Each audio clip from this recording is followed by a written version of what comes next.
இந்த சீன சுவரை இழுத்தாயே திருடனை திருடிக் கொண்டு நீ காதலோடு செய்தாயே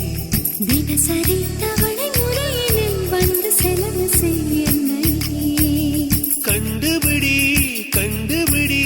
கல்வனை கண்டுபிடி கண்களுக்குள் காதல் வந்து கல்மிஷம் பண்ணுதடி